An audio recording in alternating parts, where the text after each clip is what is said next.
H가 되는 것이죠. 자, 그런데요.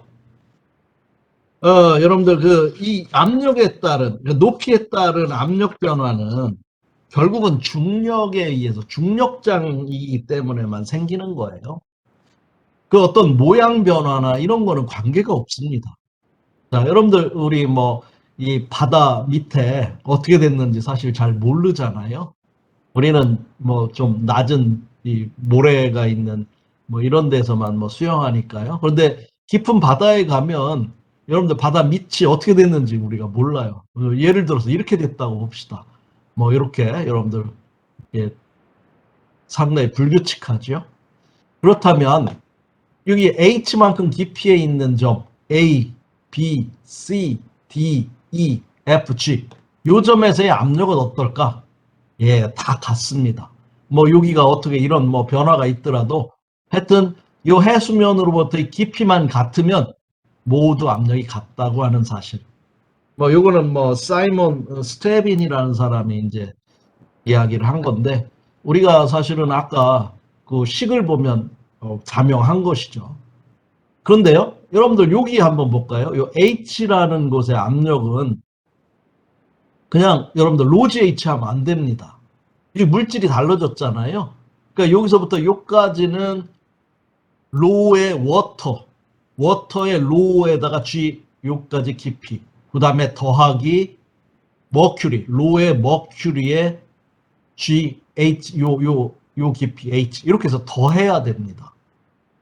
그래서 이 로가 달라지는 경우는 그냥 하나로 쓸 수가 없는 거예요. 각각 로의 깊이씩을 더해서 로 GH를 하셔야 된다고 하는 거죠.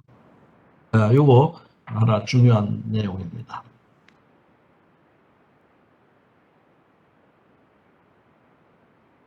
자, 그 다음에요. 이제 파스칼의 원리. 이것도 이제 우리가 여러분들 이제 유압공학을 아마 뭐 배우실 거예요. 과목이 있을 거예요. 그리고 이제 유압을 이용해서 우리가 굉장히 힘의 이득을 얻죠. 여러분들 그런 유압 장비가 없었다면 사실 우리 뭔가 건물을 만들고 토목공사를 하고 뭐 이럴 때 큰 힘을 못 쓰니까 이 사람 힘으로 뭐 삽질을 한다든지 이렇게밖에 못 했잖아요. 근데 지금은 어떻게 해요? 뭐 어마어마한 그 힘이 있는 포크레인이라든지 불도저라든지 뭐 이런 것들 있잖아요. 그 다음에 여러분들 이 자동차 뭐 고칠 때 이렇게 들어 올리잖아요. 이 들어 올릴 때 이 자동차 무게가 굉장히 무겁잖아요. 근데 이게 쉽게 들어 올릴 수 있는 원리 이런 거를 이용한 게 이제 파스칼의 원리죠. 유압의 원리입니다. 이 파스칼이라고 하는 사람은 이렇게 이제 폐쇄된 이 공간에 있는 이 유체는 어느 곳에든지 압력이 같다는 겁니다. 예, 갇혀 있는 유체에 작용하는 압력은 그 유체 전체에 걸쳐서 동일한 양만큼 압력을 증가시킨다. 즉 압력이 같다는 거예요. 자, 여러분들 이렇게 실린더가 있습니다. 여기는 단면이 좀 작죠. A1. 여기는 단면이 좀 큽니다. A2. 근데 이렇게 이제 폐쇄돼 있잖아요. 실린더가 돼 있잖아요. 그러면 이 전체가 압력이 같은 거예요. 유체. 그래서 요 A점의 압력이나 B점의 압력이 같아요. 즉 P1과 P2가 같다는 겁니다. 그러면 이 압력에다가 단면적을 곱하면 포스가 되잖아요. P1에다 A1을 곱한 것이 요 F1이라고 하는 포스고요. 자, 요거와 평형을 이루는 거 여기죠. P2와 A2. 네, 요게 이제 P1 A1과 P2 A2가 같다는 겁니다. 그러니까 여러분들 단면적의 변화를 시켜주면 F1과 F2가 달라지는 것이죠. 네, 그러니까 여러분들 만약에 이 차가 100kg이라고 합시다. 예, 그러면 이 면적을 얘를 10배, 10분의 1로 여기를 면적을 줄였다면 1kg만 힘을 가해도 100kg, 아니 10kg만 가해도 100kg을 들어 올릴 수가 있는 상태가 됩니다. 즉 F1분의 F2가 A1분의 A2에 비례하니까요. 이것을 우리가 면적비라고 하는데 이 면적비에 의해서 그만큼 힘의 이득을 얻을 수가 있는 이 기구를 만들 수가 있는 것이죠. 네, 이게 유압잭의 이제 여러분들 원리가 되겠습니다. 그래서 이것을 이제 A1분의 A2를 우리가 기계적 확대율이다. 기계적 확대율 뭐 이렇게 표현을 하는데 이게 파스칼의 원리 아주 중요한 것이죠. 그러면 여러분들 에너지 보존 법칙에 의하면 여러분들 힘의 이득은 얻을 수 있지만 일은 같아요. 여러분들 에너지는 일이죠. 예, 그죠? 에너지와 일과 같은 거죠. 여러분들 왜 그러냐? 여러분들 얘를 들어 올리기 위해서요. 얘가 여기 만약에 면적비가 얘가 1이고 얘가 2다 그러면 얘가 2cm 이렇게 밀고 가면 얘는 1cm밖에 안 올라가요. 면적이 크니까. 같은 이렇게 밀어서 줄어든 요 부피가 여기 늘어난 부피와 같아야 되잖아요. 그러니까 이동거리가 2분의 1로 됩니다. 힘은 2배가 되니까요. 여러분들 힘에다가 이동거리를 곱한 게 1이잖아요. 1은 같아요. 그러니까 1의 이득은 없는 겁니다. 단지 힘의 이득을 얻는 우리 유용한 기구를 만드는 게 이게 파스칼의 원리를 이용한 것이죠. 그죠? 요거 여러분들 개념을 잘 기억하시면 좋겠습니다.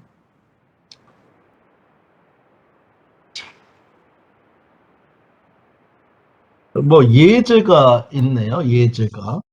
예제 한번 3의 2를 한번 풀어보실까요? 예제 3의 2.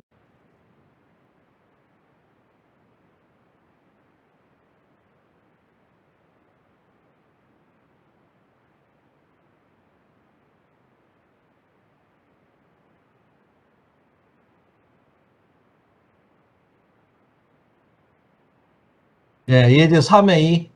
뭐 옛날 저는 이게 옛날 여기 지금 이게 3판이잖아요. 2판 자료를 갖고 지금 있는데 뭐 예제 여기 뭐 보여드리려 했더니 좀 다르군요. 한번 예제 한번 읽어보실래요? 카센터에서 사용하는 유압 잭의 원리 아까 여러분들 차 들어올리는 거 했죠? 단면적이 A1이 0.8 제곱센티미터이고요. 그 다음에 A2가 0.04 제곱미터가 되어 있네요. 비중이 0.87인 오일이 안에 들어가 있고요. 그죠? 중량이 1300 뉴턴인 자동차를 들어 올리려고 한다 하는 것이죠. 그죠? 처음에 양쪽 피스톤이 모두 같은 높이에 있을 때 자동차의 무게를 지탱하기 위한 힘 F1을 뉴턴 단위로 계산하라. 압력이 같아야 되겠죠? 그러니까 A1분의 F1과 A2분의 F2가 같아야 됩니다. 그죠? 여러분들 거기 교재 보세요. 그죠? 그래서 여러분들 뭐 구할 수가 있는 것이죠. P1. 그러면 여러분들 P1과 P2가 같으니까요. 우리가 F1을 구할 수가 있습니다. 26뉴턴만 가하면 13,000뉴턴을 들어 올릴 수 있는 거잖아요. 굉장히 유용한 기구가 되겠죠. 그죠? 예.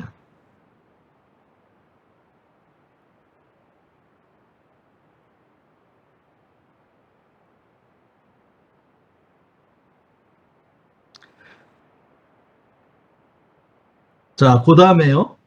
자동차가 2m만큼 들어 올려진다면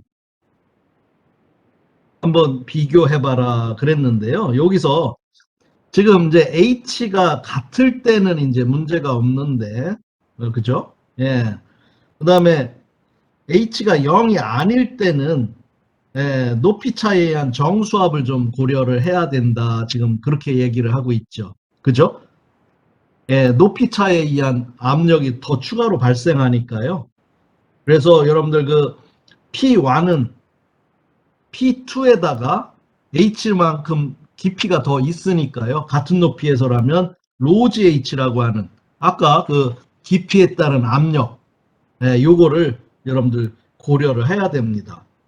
그래서 그 로지 H 그 압력 차가 생기니까 P1은 P2의 로지 H 이게 이제 같은 높이일 때 이 P1과 P2예요. 그러니까 실제는 H만큼 그 높이 차가 생기니까 높이 차에 대한 고려를 해야 된다 하는 거 여러분들 이 예제에서 지금 얘기하고 있는 거예요.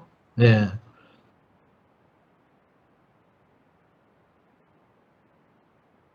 그래서 그만큼의 뭐 차이가 생기니까요. 여러분들이 그래서 높이 차에 의한 그 압력이 발생하는 거, 요 개념을 기억하라고 하는 예제가 되겠습니다.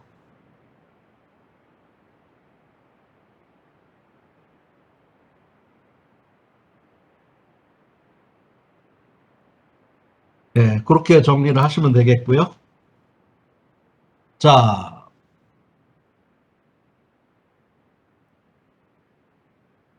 자, 이제는 요 압력 측정 장치에 대해서 이제 해보겠습니다. 압력 측정 장치. 자, 여러분들 아까 지금도 그렇지만 항상 요거는 이 깊이에 따른 압력이 발생한다고 하는 거요. 예, 그러면 여러분들 이제 이런 실험 아마 고등학교 때도 뭐 해보셨나 그럴 것 같은데요. 여러분들 요 이제 이렇게 이걸 뭐라고 하죠? 어, 선생님도 잃어버렸네. 예, 요런 이거 용기요. 예, 요런 튜브 같은 거, 요런 튜브 같은 용기에다가 어, 요 머큐리를 이렇게 담아요. 그런 다음에 손으로 이렇게 막아서 거꾸로 이렇게 세운 다음에 요걸 머큐리가 있는 데다가 이렇게 집어넣은 거예요. 그러면 여러분들 여기가 진공 상태가 됩니다. 여기는 뭐 수온이 좀 증발한 그 증기만 있을 뿐이죠. 여기는 진공 상태가 됩니다. 자, 그러면서 이렇게 유지가 됐다고 한다면 여러분들 여기가 진공이니까요. 여기에 압력, 여기가 대기압이잖아요. 대기에 노출돼 있으니까. 네, 여기에 압력은 여기 진공압 더하기 로 머큐리의 밀도 GH 이렇게 되잖아요.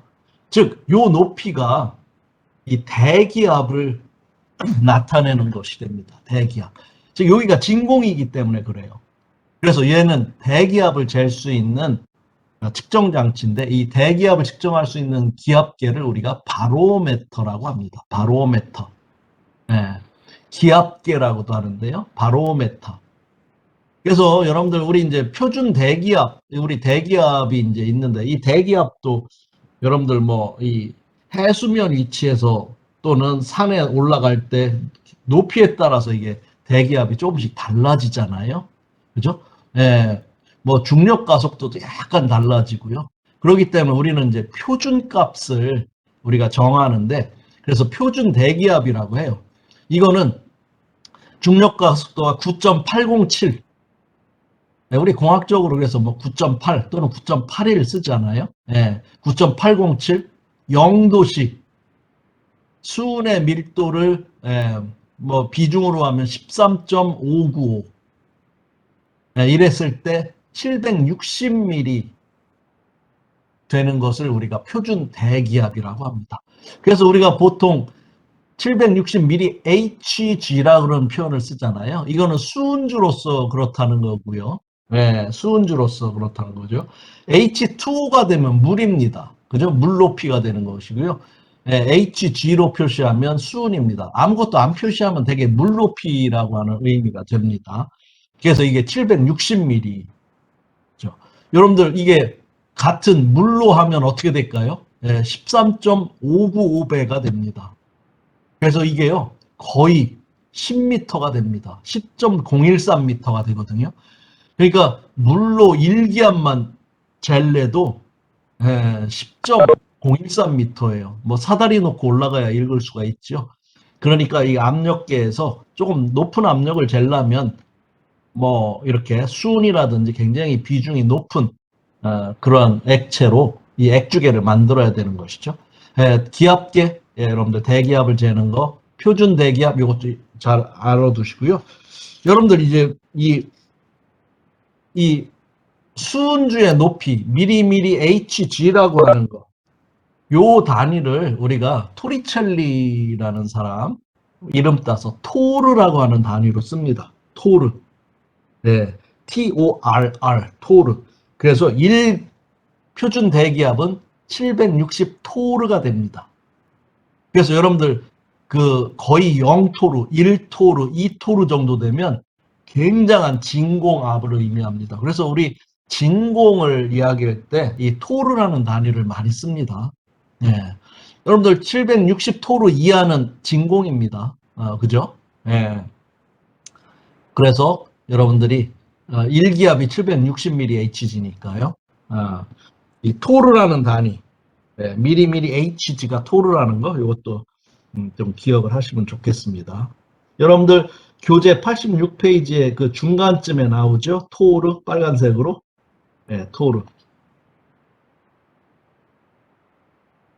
여러분들 그 밑에도 보면 이 대기압이 여러분들 토르라고 하는 그 빨간 그거 있는 바로 밑에 패러그래프 보면 대기압 P ATM이죠. 서브스크립트 ATM을 쓰죠.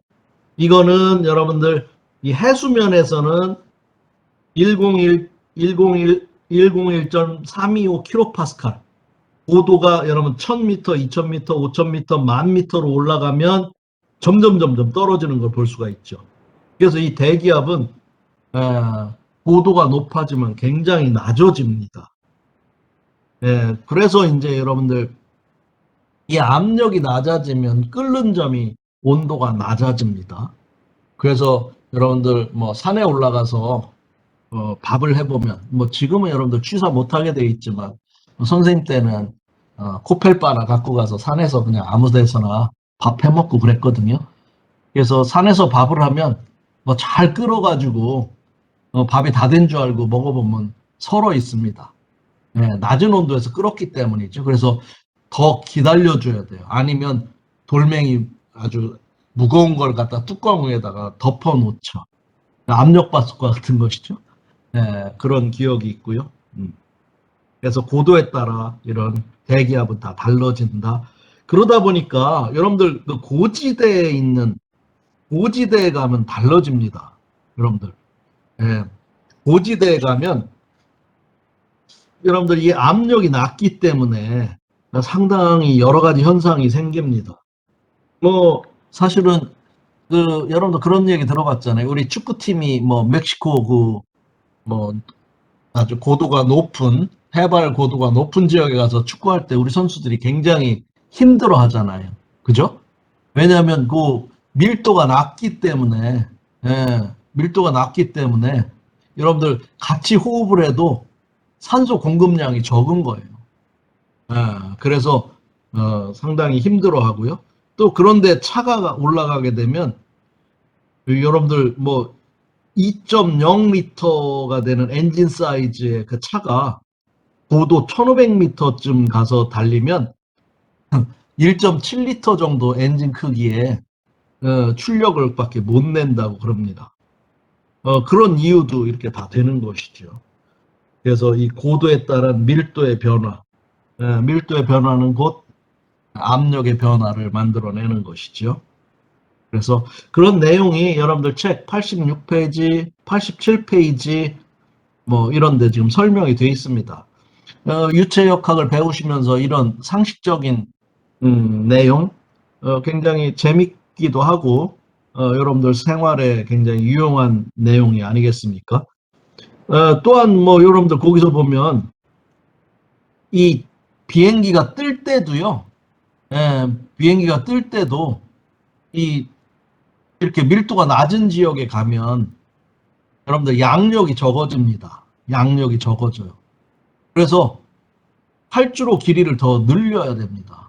즉 뭐 덴버라든지 뭐 멕시코 시티라든지 이런 데 있는 그 비행장의 활주로는 더 낮은 도시에 있는 활주로보다 더 길어야 돼요. 비행기가 양력을 충분히 얻으려면 더 속도를 올려야 되거든요. 속도를 올려야 되면 그 활주로 길이가 길어야 되잖아요. 반대로 항력은 높은 데 가면은 밀도가 낮기 때문에 적어집니다. 그래서 여러분들 이 비행기가요. 그 국내선 같은 경우는 한 10km 이 아래에서 이제 이렇게 이동을 하지만 여러분들 국제선 같은 경우는 거의 20km 상공으로 올라가서 날아가요. 그 이유가 여러분들 이렇게 항력을 적게 해서 연료를 적게 쓰기 위한 방법이죠. 그래서 양력과 항력에도 영향을 미치는 겁니다. 그러니까 사실 뭐 이런 것들이 여러 우리 생활과 밀접한 관계를 갖고 있는 거 알 수가 있죠. 네, 그래서 여러분들 그 86페이지, 87페이지 그 내용을 좀 잘 이렇게 읽어보시면 좋을 것 같습니다.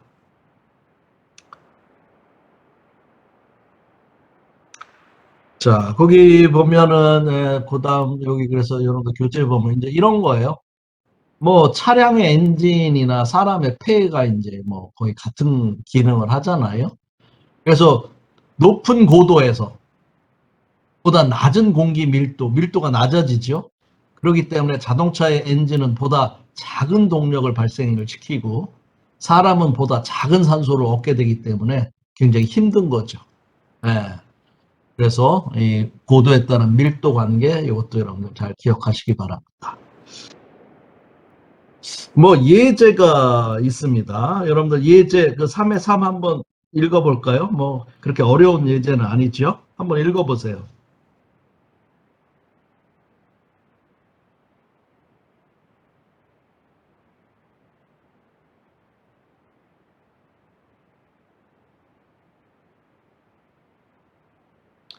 예, 뭐 기압계 눈금이 740 토르가 되는 거죠. 740mm HG라는 거예요. 중력 가속도가 9.805인지점이고요.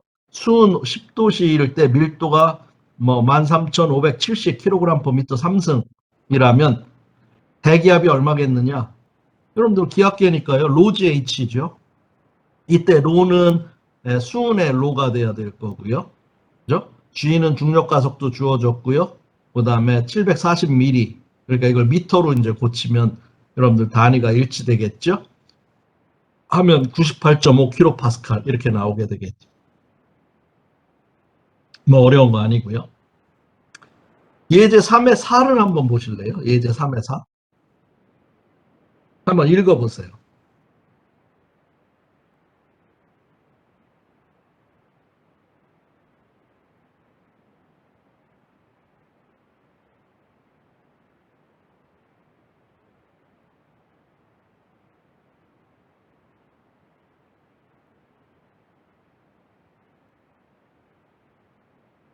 예, 거기 이제 그림을 보면 뭐 IV 보틀이라고 이렇게 되어 있고 여러분들 그 환자가 우리 뭐 쉽게 얘기하면 닌겔 닌겔 맞는 걸 볼 수가 있죠. 이게 이제 IV라고 하는 게 이 정맥 주사입니다. 정맥. 예, 정맥 주사인데 어, 여러분들 지금 이제 우리 몸에 이제 혈압이 있잖아요. 그죠? 예, 혈관에 압력이 있고요. 자, 어떤 그 이 정맥 주사액을 집어 넣으려면 어떤 압력이 있어야 될 거 아니에요. 그래서 여러분들 그 링겔병 보면 이렇게 지금 그림에 있는 것처럼 그 기구에다 위에다 이렇게 걸어서 이제 어떤 높이를 유지하잖아요. 이제 그런 관계를 지금 여기서 보여주고 있는 겁니다. 그래서 지금 1.2m 위에 놨을 때 혈압과 같다고 합니다. 그러니까 우리가 이제 이걸로서 혈압을 알 수가 있는 것이고요.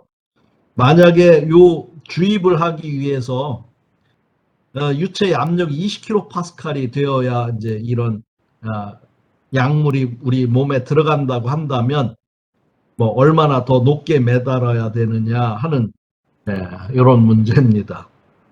뭐 어렵지 않죠, 여러분들. 이게 이제 지금 그 우리가 이제 압력이라고 하는 것은 절대압에서 뭐 대기압을 빼면 게이지압이 되는 것이고요. 요 게이지압은 로지 H로 표현이 되는 것이죠. 로지 H. 이게 이제 암에서 그 병까지의 높이가 되겠죠. 그래서 우리가 이게 이제 혈압과 같다고 하면 요 높이가 그러면 그때 혈압은 얼마인가 한번 우리가 아니 이 병의 압력 이 병이 주는 압력은 얼마인가를 한번 보려고 하는 것이죠. 그 로지 H로 하면 되죠. 1.2m 올려놓은 거잖아요. 이때 이제 여러분들 이 프루이드의 덴시티는 1020이라고 주어졌고요. 그죠? 그래서 하면 12kPa이 됩니다. 12kPa. 그런데 이게 이제 20kPa여야 된다고 했잖아요. 그래야 이제 이게 주입이 되겠다. 그래서 그러면 지금 그 닌겔병의 높이는 얼마가 돼야 되겠느냐 하는 겁니다. 그 압력을 뭐 G로 나눠주면 필요한 높이가 나오는 거죠. 요식에서. 그죠? 그래서 로지로 나눠주니까 여러분 2m가 나왔어요. 그러니까 여러분들 아까는 1.2니까 조금 더 올려야 주입이 되겠다 하는 것이죠. 그죠? 이렇게 여러분들 하시면 됩니다.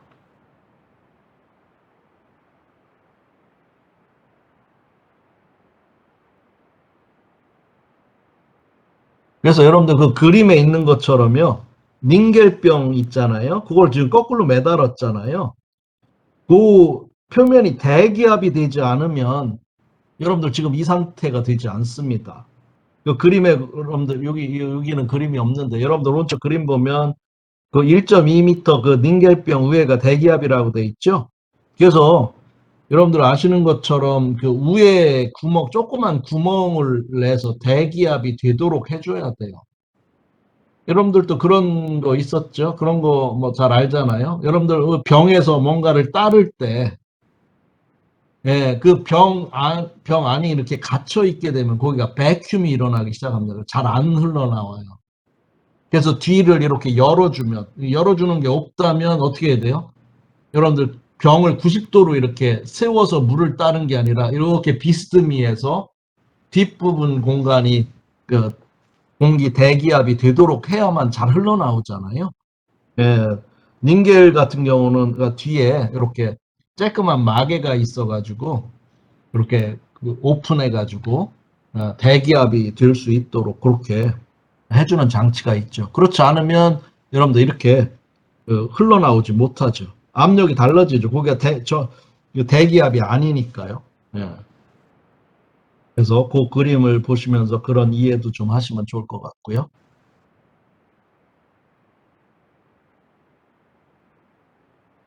자, 압력을 재는 게 이제 굉장히 중요하다고 했죠. 또 예제가 있군요. 예제가 또 있네요. 예, 예제 또 하나를 더 보고 합시다. 맞아. 요것도 여러분들 뭐 요즘 뭐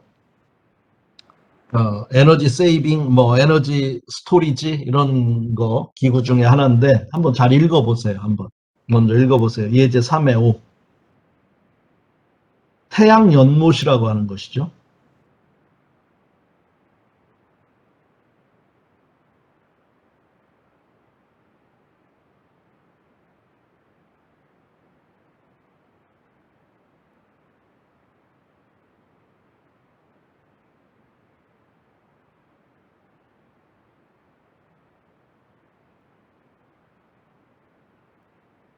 읽어보셨어요? 자, 이게 이제 솔라 펀드라고 해가지고요. 여러분들 이렇게 이제 태양열이 강렬할 때 이와 같은 이 스토리지 물 저장소입니다. 저수지지요. 요걸 만들어 놓으면 이 태양열에 의해서 요 물이 데펴지잖아요. 그런데 요게 이제 자꾸 뭐 데펴지면 여러분들 밀도가 뭐 밑에 있는 게 낮아지면 위로 자꾸 올라와서 다 잃어버려요. 에너지를. 그래서 어떻게 하냐면 요 밑에를 소금이라든지 이런 걸 염분을 뭐 이렇게 넣어가지고 여기가 밀도를 굉장히 크게 하면 여러분들 이게 덴시티가 이쪽이 굉장히 커지잖아요. 그래가지고 이게 이제 이렇게 도망가지 않습니다. 열을 도망가지 않게 만들어 놓은 거예요. 이 아래 밑부분을 밀도를 크게 한 거예요. 그랬더니 이 밀도 변화가 이렇게 된 겁니다. 이렇게. 밀도 변화가 이 깊이에 따라서 어, 상수가 아닌 거예요. 변화가 있는 겁니다. 그러니까 우리가 로지 H일 때, 로가 H의 함수가 아니면 그냥 이렇게 로지 H만 하면 돼요. 로가 항상 일정하니까. 그런데 이제 깊이에 따라서 로가 변하니까 여러분들 이거 압력을 여기 이제 우리가 깊이에 따른 압력을 보면 인테그레이션을 해야 됩니다. 적분을 하지 않으면 구할 수가 없게 되는 거예요. 그런 문제입니다. 지금 보시면 로가 이 표면에서의 로 0의 상수가 아니고 요 보시는 것처럼 요 깊이를 깊이를 여러분들 요게 깊이죠. H라든지 S 요거의 함수로 되어 있는 겁니다. 예, 그죠? 예, 요 S는 여기 이제 표면층의 두께를 의미하는 걸 거고요. 예, 여기. 그 다음에 여러분들 깊이 H에 따라서 이렇게 변한다고 하는 것이죠. 그래서 이렇게 로가 Z의 변수가 되기 때문에 얘를 할 때는 적분을 할 수밖에 없다 하는 것을 여러분들한테 알려주고 있는 겁니다. 네, 그래서 여러분들 거기 이제 읽어보시면 여기가 이제 천이 구역이죠. 그레디언트 존이라고 해서 밀도가 이렇게 반하는 거고요. 이쪽에 오면 이제 여러분들 여기가 이제 주가 된 스토리지 존인데 여기는 염분으로 밀도가 여기 표면보다 굉장히 높게 이렇게 되어 있잖아요. 그러니까 여기 구간하고 여기 구간은 그냥 로지 H 하면 됩니다. 즉 여기 표면의 밀도 또는 여기의 밀도를 해서 깊이에 따라서 하면 되는데 1과 2 구역에서 1과 2 구역에서의 압력은 네, 여러분들 이렇게 로가 상수가 아니라고 하는 것이죠. 그렇죠? 그래서 여러분들 여기 이제 요 1점의 여러분들 압력은 그냥 로지 H 하면 되죠. 네, 로지 H 하면 됩니다. 그래서 1점의 압력은 그냥 로지 H1 하면 됩니다. 그죠? 그때 로가 이제 1040으로 일정했으니까요. 그래서 여기 이제 압력 P1을 구할 수가 있고요. 그러면 여러분들 그 이미 깊이, 여기서부터 이미 깊이점의 압력 P는 어떻게 될 거냐? 여기 P1에다가 로지 H인데 여러분들 적분에 의한 형태로 표현이 돼야 되겠죠. 그래서 인테그레이션 하기를 0에서 어느 깊이까지 로지 ds가 되는데 이 로가 로형의 루트 1 플러스 탄젠트 제곱에 4분의 파이 h분의 s의 dz 이렇게 적분을 해야 되는 것이죠. 여러분들 이 적분이 조금 이제 복잡해 보이는데요. 1 플러스 탄젠트 제곱에 뭐 이렇게 되잖아요. 요거 적분하면 인버스 하이퍼블릭 사인, 예. 인버스의 하이퍼 사인이 됩니다. 요거 여러분들 뭐 컬큘러스나 공업수학 보면 이거 알 수가 있죠. 이렇게 이제 이게 적분이 됩니다. 예, 그래서 여러분들 H가 이제 4m였죠. 라지 H가 여기 이제 여기서 여기까지가 4m니까요. 2점의 압력을 구해낼 수가 있죠. 예, 2점의 압력. 2점의 압력은 1점의 압력에다가 여기 깊이에 따른 압력, 네, 요거 인테그레이션해서 하면 되겠죠. 그래서 보면 P2가 54kPa이 나오는 걸 볼 수가 있습니다. 그래서 요 예제는 로가 일정하지 않을 때, 로가 Z의 함수일 때는 이와 같이 적분의 형태로 구해야 된다.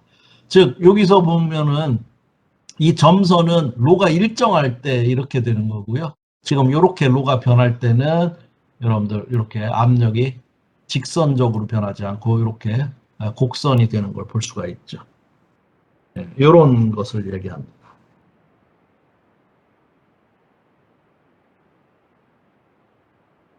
자, 그러면 이제 마노메터라고 하는 거. 예, 여러분들 이 압력은 깊이에 따라서 이제 변하는 거기 때문에 이와 같이 이 액주계로 압력을 잴 수가 있다 하는 거예요. 아까 이제 기압계는 여러분들 진공 상태에서부터 이렇게 재면 절대압, 기압계가 되지만, 그렇지 않고 이렇게 이제 대기압에 노출된 상태로 어떻게 이렇게 액체가 이런 깊이를 만든다 그러면 요 1점의 압력은 여기의 압력, 대기압이죠. 거기다가 이 로1, 플루이드 1의 밀도 로1 GH1 더하기 로2 GH2 더하기 로3 GH3 이렇게 하면 된다는 겁니다. 지금 여기 있죠. 이렇게 하면 된다. 그러니까 이 액주계의 높이로 뭔가 압력을 나타낼 수가 있다. 이게 이제 압력계의 원리가 되는데 얘를 우리가 마노메타라고 한다. 마노메타. 자, 이것은 작거나 중간 정도의 압력차를 측정하기 위해서 통상적으로 사용되는데 이 마노메터는 주로 수은이나 물이나 알코올, 기름과 같이 하나 또는 그 이상의 유체를 담고 있다. 여러분들 이게 중간 정도 압력차 뭐 이렇게 얘기했잖아요. 압력차가 크면 이게 이제 굉장히 커져야 되니까 이게 우리가 눈으로 이렇게 읽을 수가 없다는 거죠. 네, 그래서 여러분들 아까도 그 수은주를 이용하는 게 여러분들 같은 압력차라도 더 작은 높이를 만들잖아요. 물보다. 물은 한 10m가 돼야 되는데 수은은 뭐 760mm, 0.76 그죠? 예, 가 되니까 여러분들 이 액체의 밀도를 이용해서 이 압력차를 우리가 이제 나타내는데 너무 큰 압력차는 사실은 어렵다. 그래서 이 마노메터에서는 중간 정도, 작거나 중간 정도 이렇게 쓰는데요. 자, 여러분들 이거 한번 보실래요? 이 밑에 그림 먼저 봅시다. 밑에 그림. 네, 밑에 그림 먼저 보시면 여기 가스 압력이 있습니다. 이 압력을 재고 싶어요. 그러면 여기다가 이와 같이 U자 마노메터라고 합니다. U자 모양이잖아요. 여기다 어떤 액체, 로라고 하는 밀도를 가는 액체를 놓고 이렇게 했더니 H만큼 올라가도록 하는 겁니다. 그러면 여러분들 이제 공기에서는 거의 이 깊이에 따른 압력 변화가 거의 없잖아요. 아까 방에서 여러분들 5m 깊이라도 뭐 0.006 바 정도 차이가 있으니까 여기는 다 같다고 생각합니다. 그러니까 1점의 압력이 가스의 압력이다 이렇게 보는 거예요. 그러면 여기서부터 보니까 여기 여러분들 이렇게 수평선을 긋고요. 요 H만큼 요 액주계가 올라갔으니까 요 P2의 압력과 P1의 압력이 같죠. 그러면 P2의 압력은 거기다 로GH를 더한 것이 바로 대기압이 되는 것이죠. 그래서 P2의 압력은 요 대기압 더하기 여러분들 로GH라고 하는 요 액죽의 마노메터가 만들어내는 압력. 그래서 이렇게 우리가 표현할 수 있는 것이죠. 그렇죠? 자, 이걸 한번 볼까요, 이거? 이거 보면, 자, 여러분들 이렇게 유체가 흘러가요. 1점과 2점에서 이렇게 U자 마노메터를 이렇게 만들어가지고, 얘는 이제 로1이에요. 요거와 지금 흐르는 유체와 같은 것이죠. 그 다음에 또 다른 로2라고 하는 액체를 집어넣었을 때, 이렇게 형성됐다면, 1점과 2점의 차압이 얼마일까? 여기와 여기의 압력차가 얼마일까? 이런 거 이제 잴 때 쓰는 겁니다. 그래서 이 U자 마노메터는 대개 차압을 잴 때 읽습니다. 한 점과 또 다른 점의 압력 차이를 잴 때 써요. 자, 요거 여러분들 어떻게 하면 될까요? 예, 여러분들 사실은 요거 할 때요. 요 A면과 B면의 압력이 같다 이렇게 생각하는 거예요. 그러면 A면의 압력은 어떻게 될까요? 요 1점의 압력에다가 요만큼 깊이죠. 그러니까 로1 G A 플러스 H라고 하는 깊이. 요거죠. 로1 G A 플러스 H. 그죠? 요게 이제 바로 여러분들 이 A점의 압력이고요. 요 B점의 압력은 어떻게 해요? 이 P2에다가 로1이죠. 로1 GA 더하기 로2 GH 이렇게 되겠죠. 그렇죠? 그래서 요 점과 요 점 같은 레벨에 있는데 압력이 서로 같다고 놓고 그렇게 해서 이제 여러분들 이 두 개의 식을 연립해도 되고 이걸 한 번에 쓰면 됩니다. 그래서 요걸 잘 기억하세요. 여러분들 여기서 스타트합니다. 자, P1이죠. 스타트예요. 이 액죽의 이 높이가 내려가면 플러스입니다. 플러스 로1G A 플러스 H죠. 이만큼 내려갔죠. 그 다음에는 어떻게 됐어요? H만큼 올라갔죠. 올라가면 마이너스입니다. 마이너스 로2G H. 또 올라갔죠. 마이너스 로1G A는 2점의 압력. 이렇게 한 번에 쓰시면 돼요. 이렇게 한 번에 쓰셔도 되고요. 아까 얘기한 대로 P1의 압력과 P2의 압력을 쓴 다음에 P1과 P2는 같다고 해서 여러분들 이퀘이션을 만들면 똑같이 이렇게 됩니다. 다시 한 번에 합니다. 자, 이렇게 차압을 잴 때, 자, 스타트 하는 데의 압력에서 액주계가 내려가면 플러스 로GH, 올라가면 마이너스 로GH. 올라가면 마이너스 로GH는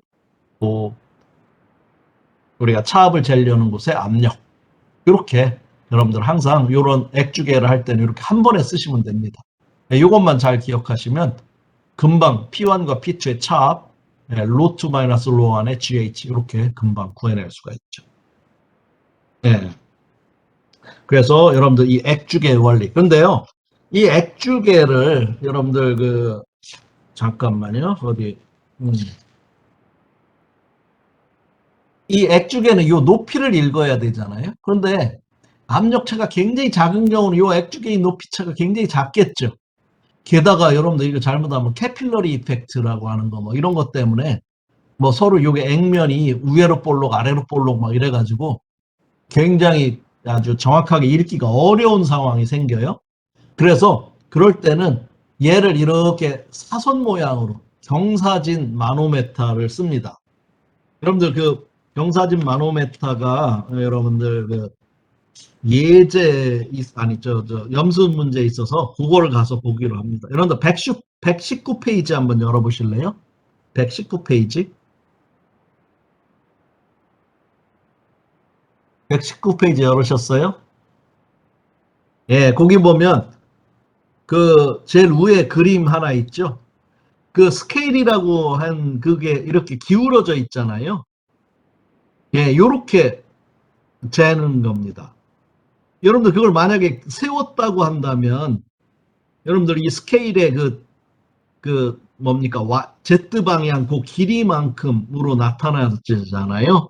그죠? 그런데 요 액주계가 대각선으로 나타나니까 조금 더 길게 여러분들 읽을 수가 있다는 거예요. 그래서 여러분들 이와 같이 이거 경사 마노메타라고 합니다. 경사 마노메타. inclined 마노메타라고 하는데 incline이라고 하는 게 이제 경사진 하는 거거든요. 그래서 경사진 마노메타 여러분들 요거 압력차가 작을 때 이걸 이용한다 하는 거 여러분들 기억하시기 바랍니다. 자, 예제가 하나 있어. 요거 직접 한번 해보시면 지금 제가 요거 원리 마노메타 원리 여러분들 충분히 이해할 수가 있을 것 같습니다. 자, 여러분들 요거네요. 요거. 두 개가 있나요? 어디 볼까? 두 개가 있군요. 우선 요거 먼저 해보실까요? 요거. 예, 요렇게 지금 이제 마노메타가 됐다고 했을 때 요 압력을 구하라 하는 거예요. 아까 했죠. 여러분들 한번 해보셨어요. 직접.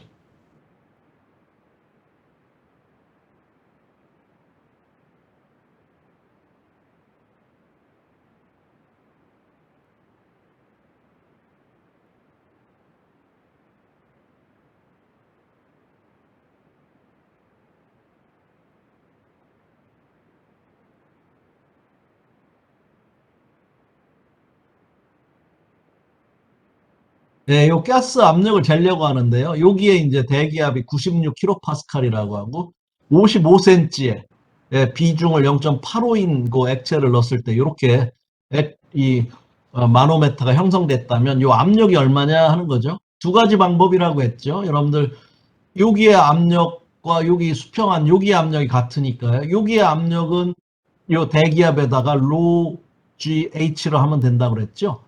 자, 그렇게 해도 되고요. 여기부터 합니다. 여기부터 해도 되죠. 여기 압력 P는 올라갔으니까 마이너스 로 GH는 대기압. 이렇게 되는 거예요. 그래서 그거 이쪽으로 넘기면 이런 식이 되죠. 뭐 어떻게 하든 상관이 없습니다. 그래서 여기 대기압에다가 로 GH 하시면 되죠. 로는 0.85에다가 이게 비중이니까요. 물의 밀도 1000을 곱하시면 되죠. 그래서 850kg per 세제곱미터가 되죠. 로가. 이렇게 구하면 금방 이렇게 구할 수가 있습니다. 그렇죠? 자, 요거 한번 해보세요. 요거. 요게 이제 조금 이제 다중 마노메터라고 그래서 여러분들 액체가 다 다르죠. 지금 여기 액체가 있고요. 여기는 오일이고요. 여기는 머큐리입니다. 여기는 워터고요. 이랬을 때 여러분들 요 어디 압력을 재라고 한 거예요?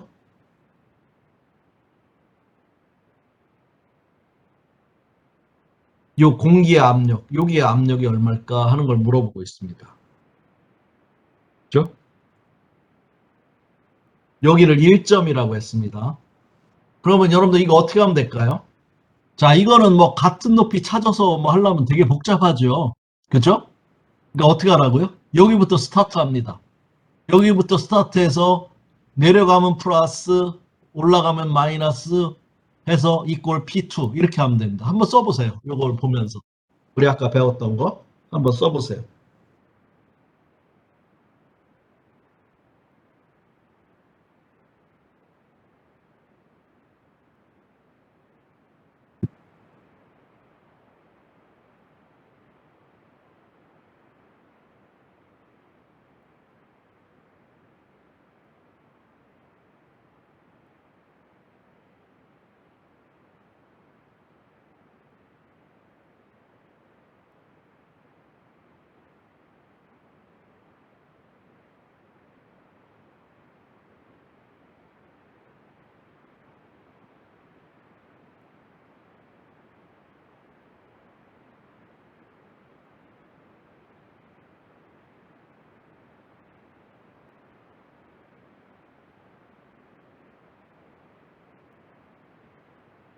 예, 이 뒤에 이제 연습 문제 보면 이 다양한 이 다중 마노메터 예제가 나옵니다.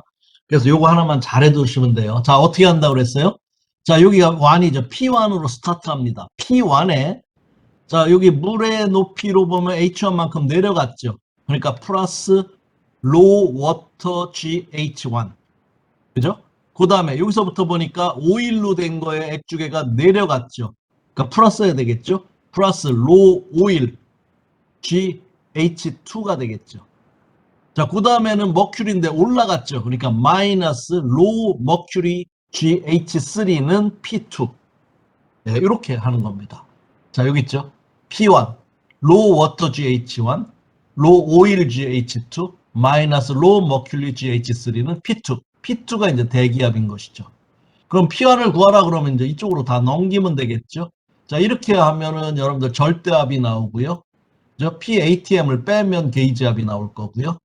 그죠? 이거 지금 이제 절대압으로 표현한 겁니다. 뭐 요거 계산만 잘하면 되죠. 여기서 이제 여러분들 여기 다 주어졌죠? 밀도가 물은 1000, 그죠? 오일은 850, 그다음에 머큐리는 13600 이렇게 주어졌으니까 여러분들 뭐 구하는 거 어렵지 않죠. 그래서 요 마노메타 여러분들 어렵지 않게 할 수가 있습니다. 자, 그 다음에 가볼까요?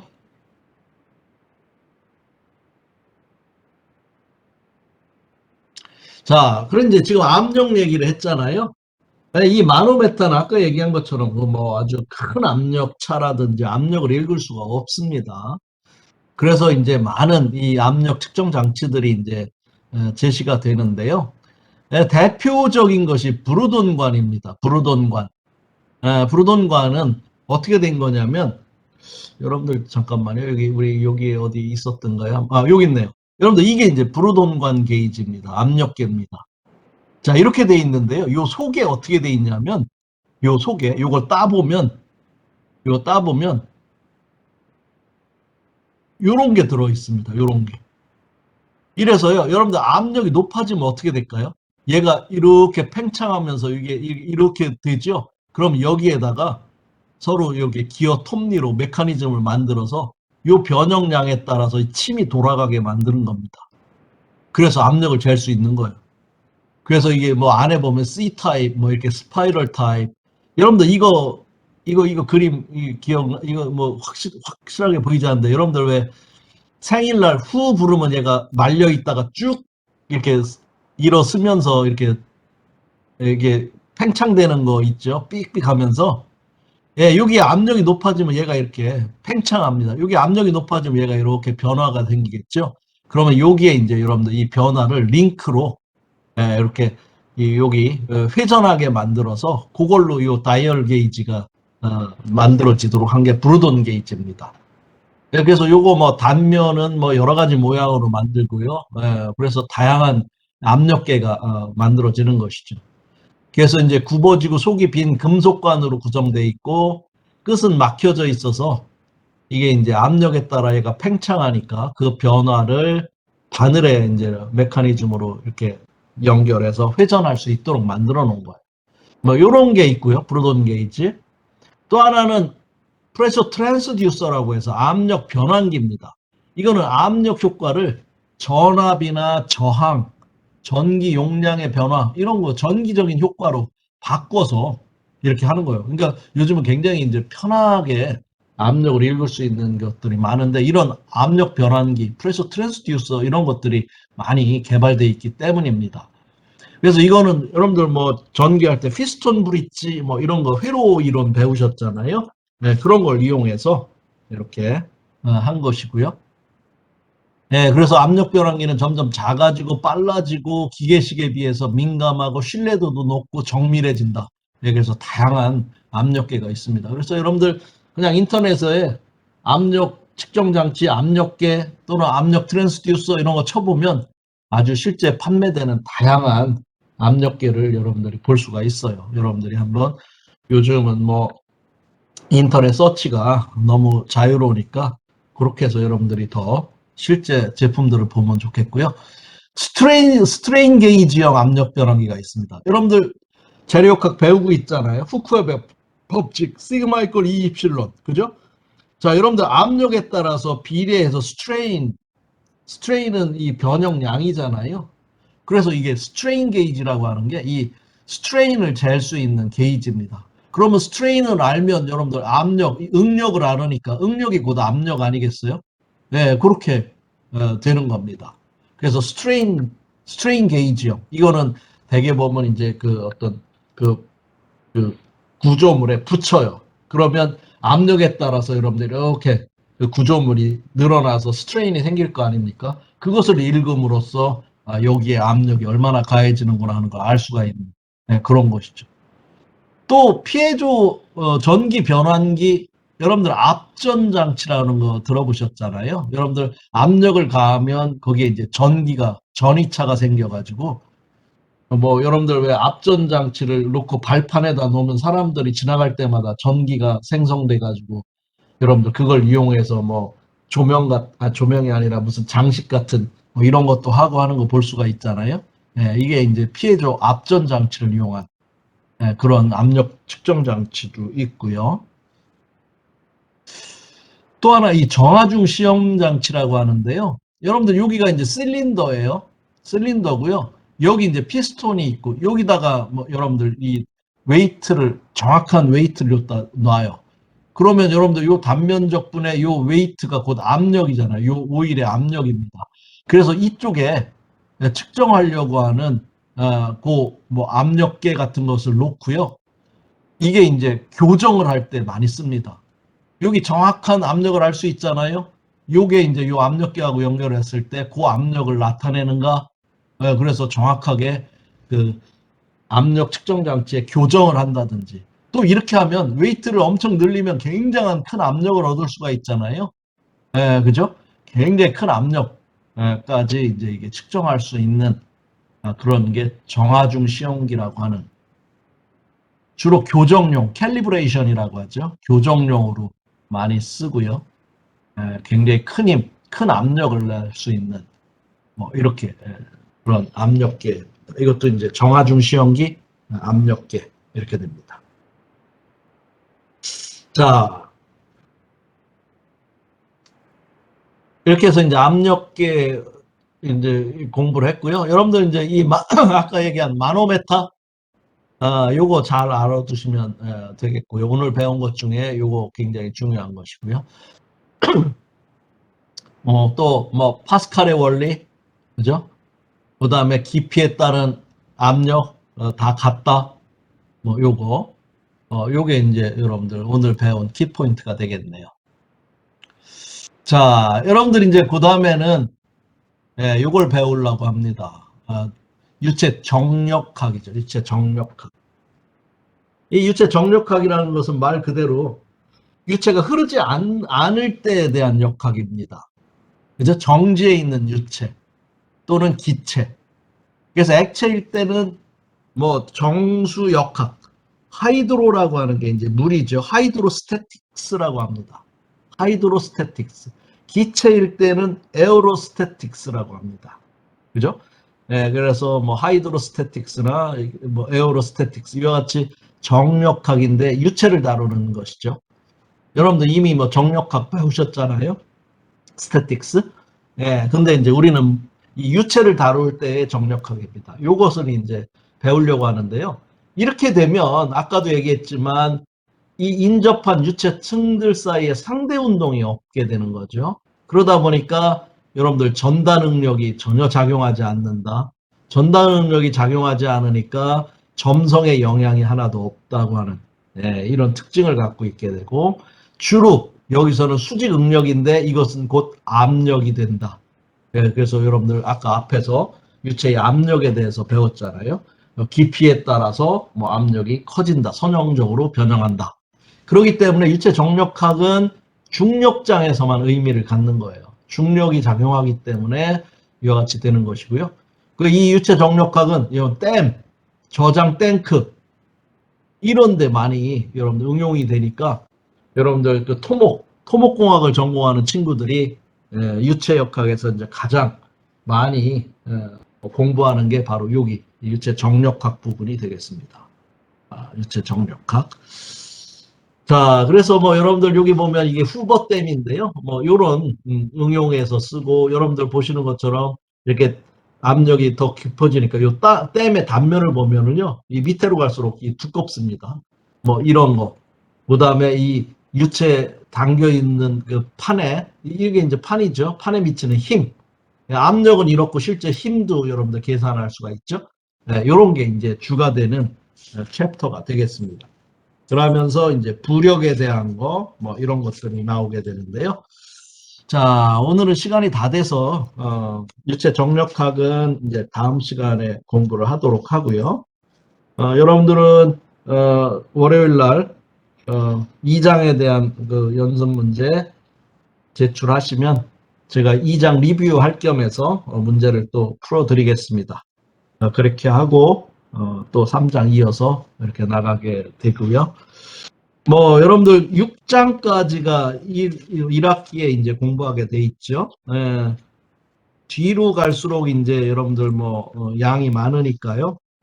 우리 뭐 중간고사 보기 전까지 3장보다 더 많이 아마 좀 진도는 나가지 않을까 이렇게 생각을 하고 있습니다.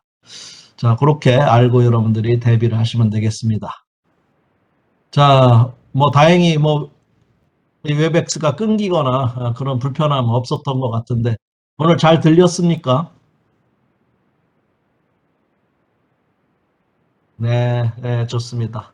자, 여러분들 수고 많았고요. 여러분들 주말 잘 보내시고 또 레포트도 잘 하셔서 월요일 날 만나도록 합시다. 바이.